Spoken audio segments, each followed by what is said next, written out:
so happy to have you. I'm going to give the mic to you, and we're so glad you're here. Thank you. What's up, Louisville / Southern Indiana? I want to be as inclusive there as possible. Before I get started, a couple of apologies in advance. If you don't like people who talk with their hands, you're probably going to hate me and be glad when I sit down here, because I tend to do this a lot when I talk, just how I am. And I apologize also if you have watched my Beachbody video and have seen me running on there. So I'm well aware that that looks awkward as something out, and you know, it is what it is. I'm kind of like one of those little baby deer trying to stand up when I'm running. You know, but if you've seen that, I know my form is bad. So you don't have to tell me later and say, by the way, your running form is terrible. I know. That's true. That's true. I avoid it when I shouldn't sometimes, but yeah. Okay, so with my journey, this is kind of my starting point, the worst point I found myself. All of my adult life, I'd struggled with weight. I was about 245 pounds when I graduated from high school. By the end of my freshman year of college, I liked the freshman 15 so much I decided to put it on twice. So I ended up about 30 pounds heavier. After that, it just, 10 to 12, 15 pounds per year, every year after that. Led up to this point here. I was going on 33 years old. I was about right at 360 pounds in this picture right here. So it's quite a journey from this guy to this guy right here. I'm nowhere near where I want to be yet, but I feel like I'm a lot years away mentally, emotionally, and physically from this guy. Because I remember trying to work out early on. I do remember the struggle with that. One time I was working out, my wife came out and just made me stop at that point because I just couldn't handle what I was trying to do. And it was the fit test for the program, which was kind of the worst part. I failed it miserably, needless to say. But so, my journey is also not neat, clean, and linear. I can't say that I started doing better and then, lo and behold, here I was.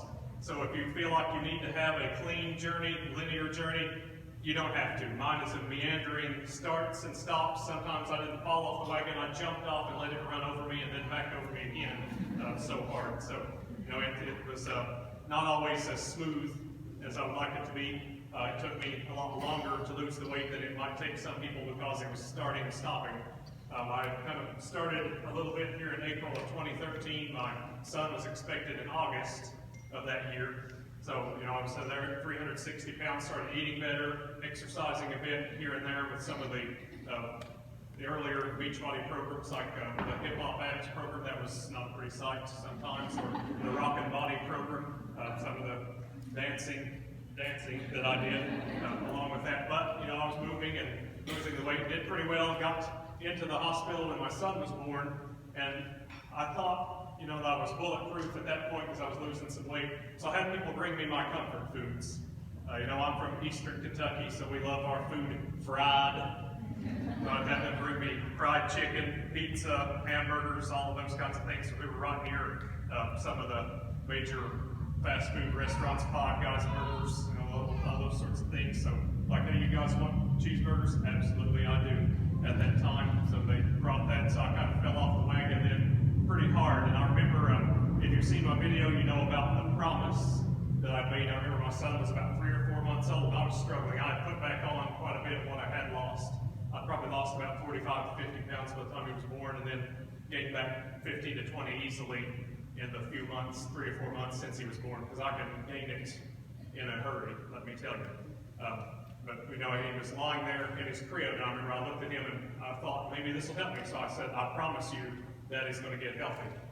And for about 6 months or more every day, I lied to my son. I did nothing to fulfill that promise.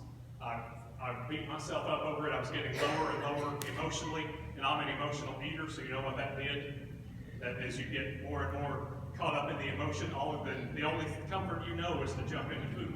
Because I'm a food addict, I have to struggle with that all the time as well, and struggle with anytime I feel strongly emotional about anything, or even moderately emotional sometimes, I just want to jump into the snacks.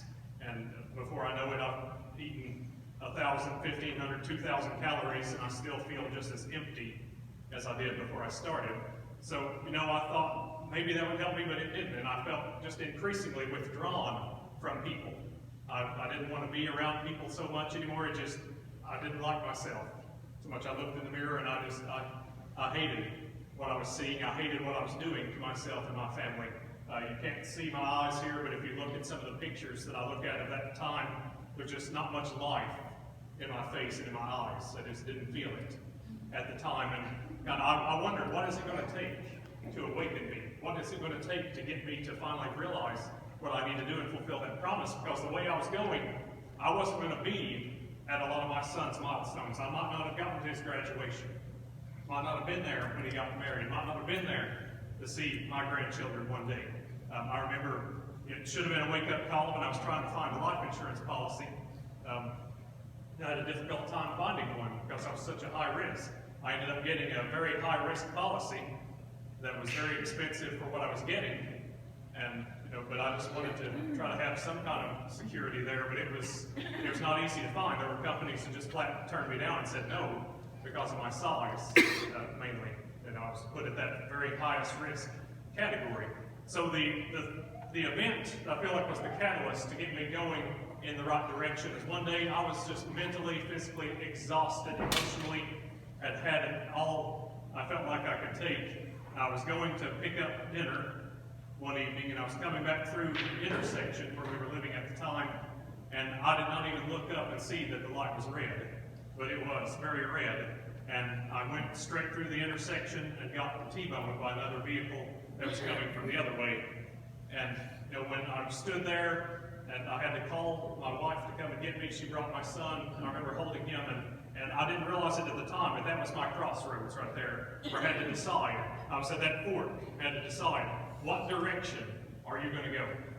And I had to get to that point, and I had to realize that. And I remember when I held him, I thought, I don't want to do this anymore. And I remember I saw my vehicle being taken away to a very uncertain future, and that was probably the lowest point I've ever felt. I probably never felt much more like a failure than I did at that moment in my life.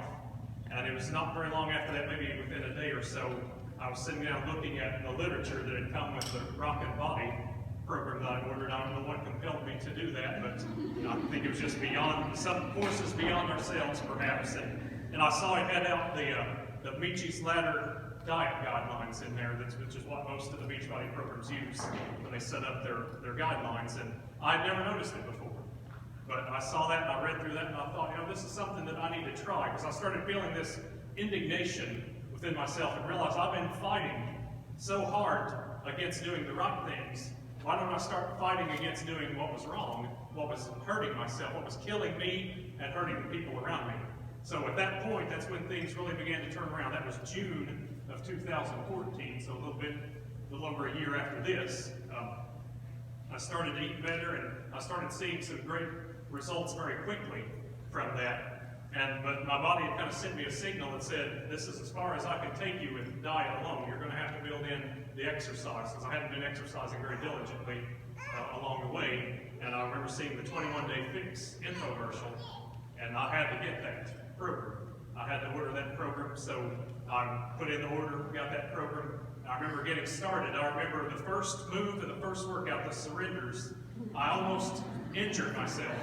It could have gone so much differently. I was trying to go too fast. I hadn't learned at the time that you don't have to try to keep up with those people, because those are not your average. They don't just go pull in everyday people and say, hey, you want to come film a workout? That's not what they do. That's not the, if it's a martial arts class here, that's not the black belts that they're pulling in on there, let's just say. So I kind of learned to slow it down and go at my own pace, and I did a lot of modifying, and then I modified that sometimes too, and just kind of plugged along with persistence. And the very first round, I lost 12 pounds and a number of inches, and then I ended up doing 8 rounds of that. Overall, I lost quite a bit of weight with that, and I just started getting a much more mental clarity within myself to realize that I can do this. I can succeed. And that program, maybe preaching to the choir for the men here, but a lot of men maybe kind of think that is a woman's program, so to speak, I guess. But it can do just as much for us as men. Sometimes as men, we might need to get past that feeling of, is this something that's a manly enough program for me? I'm not hoisting enough weight up over my head, but sometimes you do what you need to do, and that program will work just as well for men. So as my results began to go along, I started looking into the Beachbody Challenge, thinking about that, because I thought, I've got some pretty good results here, so maybe I can get something out of that. So I'm going to talk a little more about some of the details about the challenge with these, give you some advice for yourselves or for your challengers that you're working with, kind of help you with that. I entered my results into the Beachbody Challenge, and I hadn't heard for a little bit, but I submitted them a couple of times, and then I heard back I had won a $500 daily prize, so I was really thrilled with that. And then I heard back just a little bit, a couple of days even afterward, that I had gone to the $1,000 monthly level. So I won that, and then we went into the vote for the quarterly. I ended up winning that. And so I knew that I was going to be eligible for the grand prize. Once you go monthly, you're eligible to submit again in May of the next year toward the grand prize. So I knew that, so I started gearing all my efforts around trying to make a run at the grand prize. So I kind of get started talking a little bit about the Beachbody Challenge, because that's kind of my own journey, was just I had to have that wake-up call. And if you're someone that's thinking about the challenge, then I really encourage you to try that. If you've got challengers of your own clients, people you're working with that maybe want to try the challenge, have them try that. The first piece of advice that I would give to anyone that's wanting to get into there is stop assuming that these prizes you see, these great things that are happening, are reserved for other people. That's the first thing you've got to realize, is that it doesn't have to be for someone else. I always looked at those things and assumed that someone else won.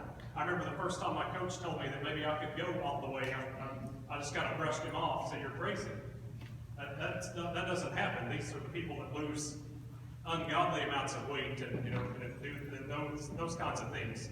I don't have a six-pack. Probably never will. I thought you had to have those kinds of things, but the challenge is for anyone to win.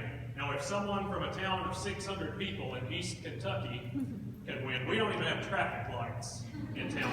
From one little red light that blinks and tells you of the only four-way intersection, maybe in the county even where I live, about 2.5 hours east of here. And if I can win that, then what obstacles do people have?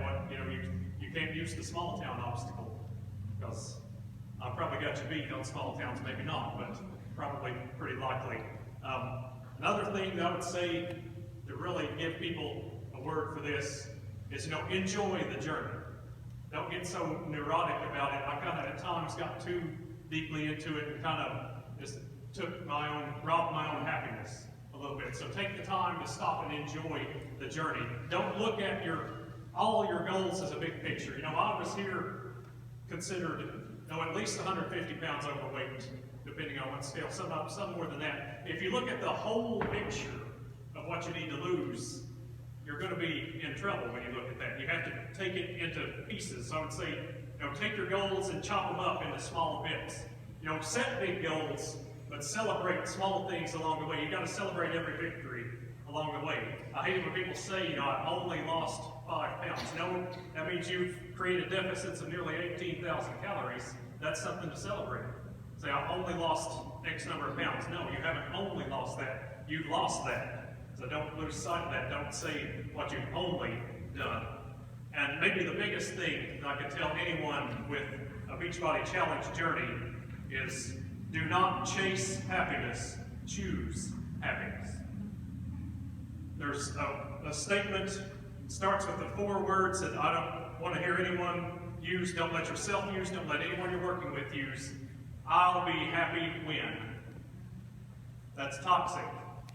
That was one of the most miserable points of my journey, when I thought, I'll be happy when. Because I was at 360 at the start. I had gotten down at my lowest to 196.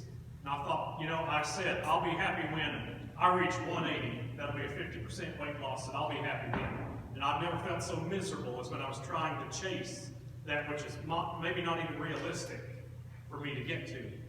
And I've never been close to there again, and I don't really feel any desire to be there again. But you have to take the happiness with you. There's, to paraphrase something that Ralph Waldo Emerson said you could travel the world over looking for beauty, except you take it with you, you carry it with you, you will find it not. You have to take that happiness with you, because if you pin happiness to a goal, it'll just keep moving. You'll never catch it. You'll never get to it. It'll just keep moving on you. So you have to choose to be happy where you are. Now, I'm all for body positivity, to feel happy, to feel beautiful wherever you are along your journey. That doesn't mean that you're complacent. I hate body complacency, to feel like we don't need to work anymore on where we are. But, we should never get to the point where we feel like, I don't need to do anything else. I guarantee there would be no one here, no one we would see that would say, I need to do absolutely nothing. We don't want to feel like we're at that point. But, be positive about yourself where you are. There's nothing wrong with working on it. I don't exercise and try to eat right because I don't love my body. I exercise and try to eat right because I do. It's kind of like if you've bought your home. Most people don't let it sit there and do nothing to it. You try to improve the home because you love it, not because you don't. It's kind of the same with our bodies. We improve them because we love them, not because we don't. So that would be the main thing that I would tell anyone that's wanting to take a challenge journey is choose happiness along the way. Don't look at happiness as something you will eventually get to, because I don't know if you will. Honestly, if you have that kind of outlook, you have to choose to be happy at where you are, anywhere along the way, at each point along the way. There's something to be happy about, because remember this, you are probably someone's after picture, wherever you are right now. You're probably someone's after. There's someone who would love to be, they look at you and say, I'd love to be where she is right now. I'd love to be where he is right now. There are people like that, no matter where you are along the journey. You may feel like you're not an example, but there may be someone watching you. You never know. You never can tell where you might be and who might be looking at you and who might be seeing you as an example of where they would like to be. Because I guarantee when I was that guy, I wouldn't have seen that. I wouldn't have believed you if you'd said somebody would love to be that. Because you can't necessarily see it in this image here, but at that point in time, I couldn't really even stand straight. My weight was pushing me backward like this. I had so much weight I was carrying around. It's really miraculous that today I don't have knee, joint, back problems more than I've experienced. But, it's just a lucky thing, I suppose, a blessing right there. But, just count your blessings wherever they are along the way. Just know that if you could get up in the morning and have something good to eat and you can work out, then, just count that as a blessed day. And the big thing we know with this is you don't have to be an athlete, because I am anything but a skilled athlete. Some of the people on the videos, they move with the grace of a gazelle on these workouts, and I'm more like, those giant tortoises from the Galapagos Islands that you see kind of trying to move about, flailing around. But, I got through them. And I think that the biggest characteristic maybe that won this for me is just persistence. That's one thing that I seem to have in a surreal abundance is persistence. And when I lock in on something, for years I'd locked in on fighting being healthy, but once I locked into the other direction as fighting to be healthy, that's when it really began to turn for me in the biggest way. So it was that turnaround. And once you get into the challenge, then you need to start networking. Start building your tribe, your army of people you're going to need, because you can't stick within. You can't be isolationists within your own team and expect to win the public votes when they go up, because you have to win the public vote at the quarterly level, and the public vote is 40% of the finalists consideration. So when all those things roll in there, you need more people than just the team that you have. So you can't be isolationist within your own teams. So get out there and reach out. One of the first things I did last year after the finals is I friend requested every finalist and just picked their brains. Said, what did you do? What advice do you have for me? So you know at least one person who might know a little bit about how to navigate the Beachbody Challenge. So I've never refused to help anyone who has asked me. Hint, hint. So just think about that. There are 3 components that they use to judge a Beachbody Challenge entrant and the journey. Number 1 is the results. You have to have good results. But maybe if the results seem a little more modest than what some people's results don't seem as high level when you look at them, you wonder how they win. And the second component is pictures. You've got to have good pictures, document photographically your journey. And then the third thing, which really grabs a lot of people, I think, with these journeys is just the story. Now, sometimes people may not have, unreal amounts of weight lost. They might have lost what seems like a modest amount, but it's maybe their journey. Because there was a finalist a couple of years ago from Louisville that, had a great story.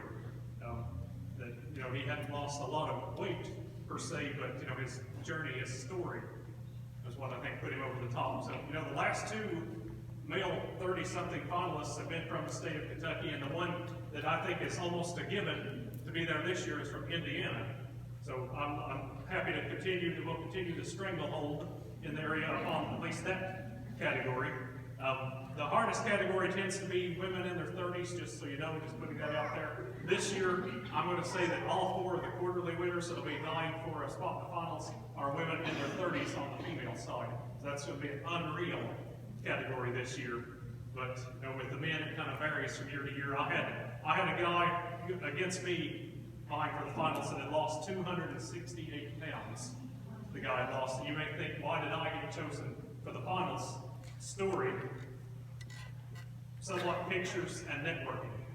Because the guy did not do much to promote his journey, to promote Beachbody. They want to pick someone that they know is going to get out there and share their story and to make the company look good, to show what Beachbody can do. And when someone doesn't do that, no matter how much they've lost, nearly 300 pounds close to it, then they're not necessarily going to pick that person. I thought he was a given, so I may not have tried as hard at times, but I never really totally lost faith in that, because you have to treat those wins like they're yours.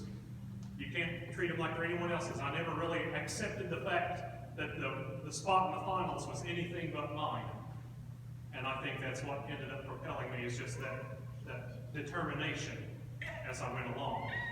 So that's about all that I had to say this morning. I don't know how we are on time. If anyone had any particular question that you would like me to address, I would be happy to try and answer that for you as best I can.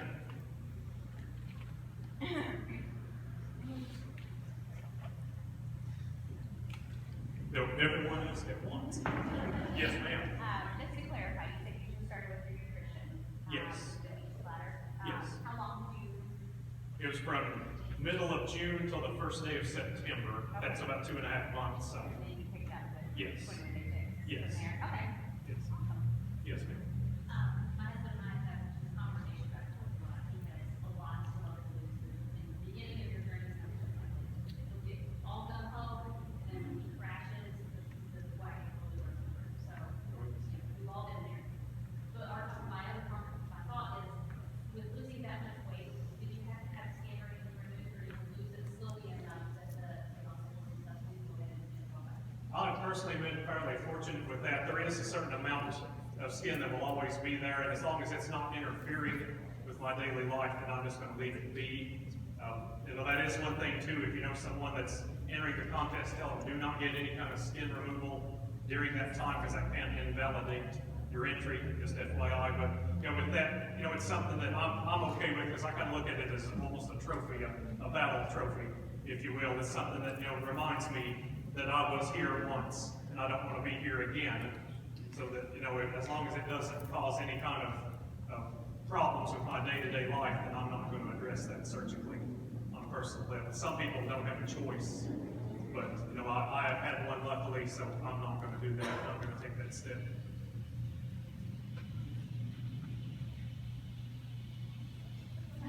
Yes. Now, beyond the 21-day fix, I've done some P90X3 and Sanity Max 30 T25 tour de force. I've kind of developed a little bit of workout ADD. Lately, I've got to jump from workout to workout.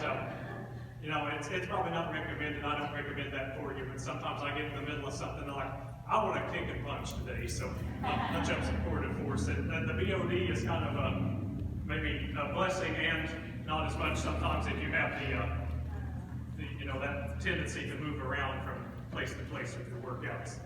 Yes. Did you have a coach during your entire journey, and what was most effective for you? I did have a coach when I ordered the 21-day fix. Some of what I had done was without one, but I signed up with him. I think it was just a day or two before I began the fix. I started it September 1st, which was Labor Day that year. I signed with him maybe August 30th or 31st, and I think the main benefit to having that coach was just that, you know, he never let me believe that it was anything other than possible. That's one of the biggest things that you can provide as a coach is just refusing to let your person believe that it's anything other than going to happen for them. Because I would be kind of down sometimes about things thinking I'm not going to win anything else, and be like, yes, just keep at it. You can do this. You can do this. I remember he told me at one point, because I was struggling, he said, you know, you're blowing this right now.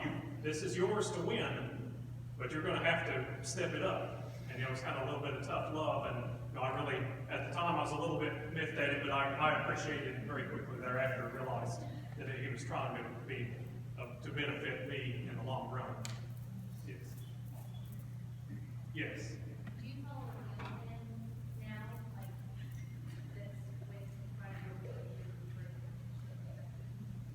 with I sometimes do. I admittedly, a little bit of late, I've been a little more careless of that than I should be. But when I'm locked in, I try to follow that 21-day fix, plan the containers and those guidelines.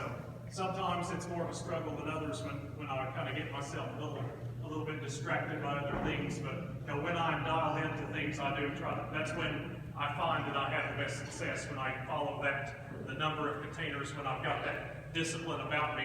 Because sometimes I don't always take a second glance at my portion size or think back as to how many I had. So when I'm trying to lose weight, I've noticed that when I do that, I tend to lose weight. When I don't lose weight. So it's pretty straightforward for me, but sometimes it's just harder than others to lock in, admittedly. Yes, sir. If you have days where you don't feel like working out, what kind of things do you use for yourself to do that?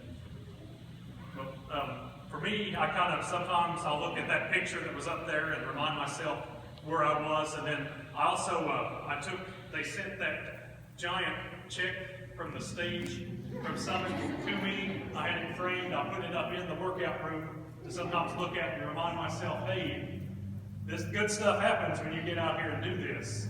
So I kind of remind myself that. Sometimes, though, along the way when I was starting, I had to remember that why, that it was about a promise that I made to my son, a promise that I was going to be there. So you just have to find whatever it is that's kind of your why that's going to hold you there. If your why is to do something for a family member or to do something for your health, you just have to remember why it was you got started and keep that discipline about yourself.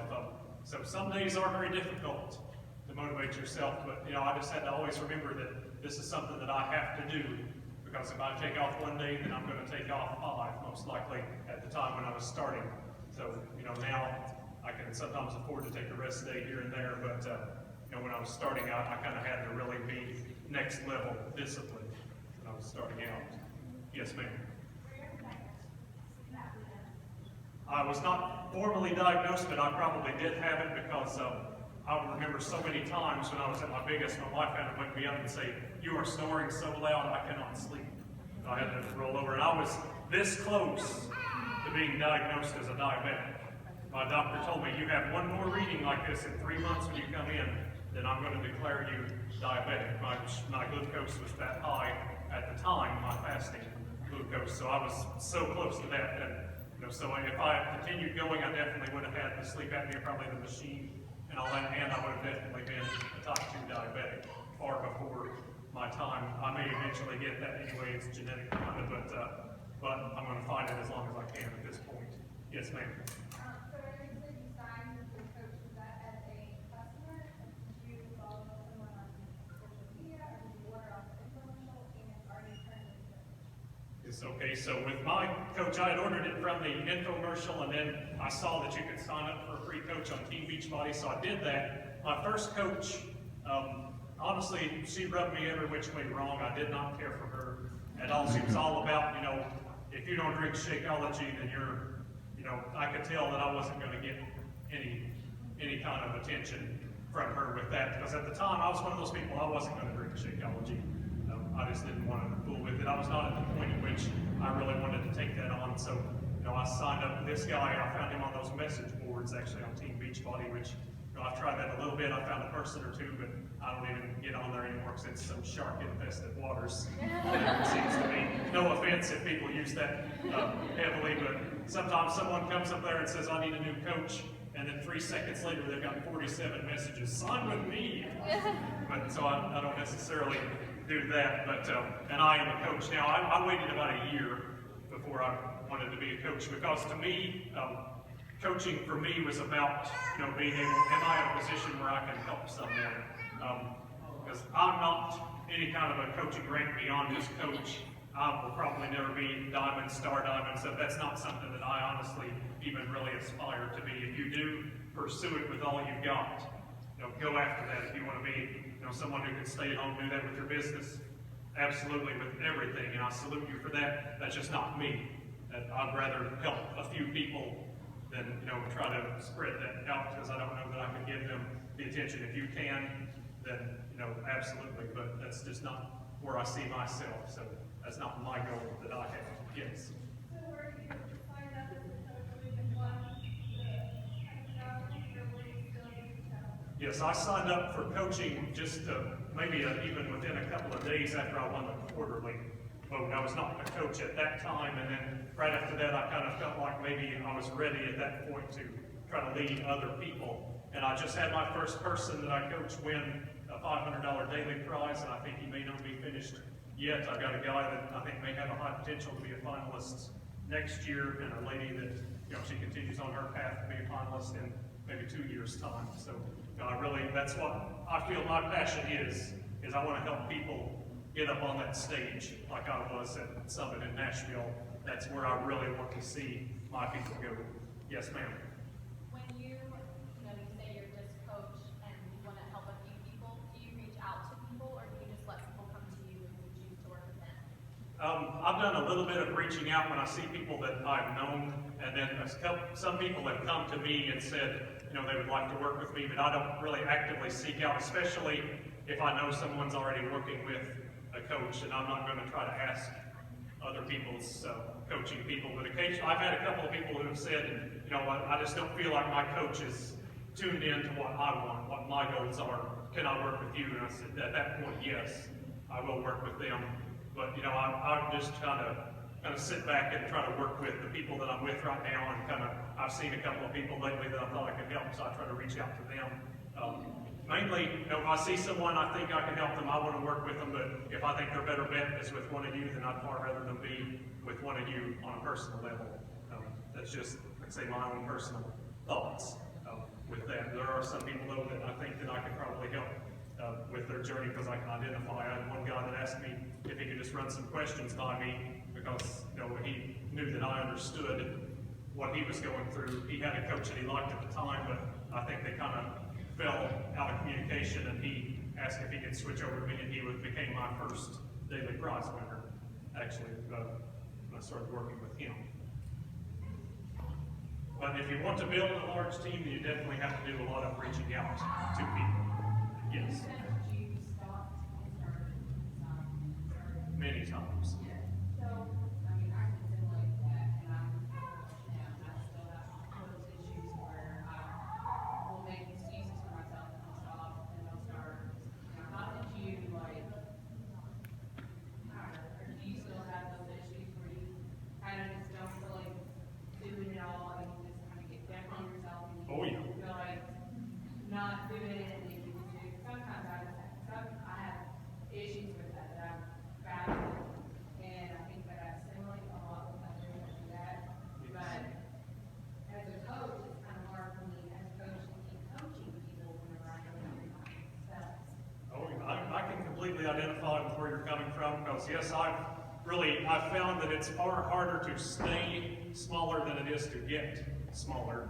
Once I got down to that 196, it seems like your body gets to a point where it's comfortable and it doesn't really want to be pushed sometimes in a way beyond that. You have to really work against it. So I got down to that 196 right now. I'm more in the 230-ish level. And it seems like anytime that seems to be my magic number right now. If I dip into even the 220s at all, my body starts just fiercely fighting me. So I have to just kind of sometimes take myself back to that mentality and just think, you know, I got to keep at it because I definitely don't want to be there again. And there are days that I get up and think, I just want a big gigantic piece of cake or whatever it might be, and I just want to sit down and watch Netflix all day like I used to.